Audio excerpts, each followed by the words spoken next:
Gumaganda ang paligid kung bawat tao ay puno ng pag-ibig.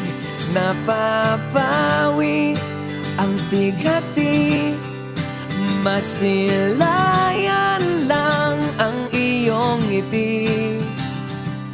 Okay gandang isipin ang isang mundong puno ng pag-ibig.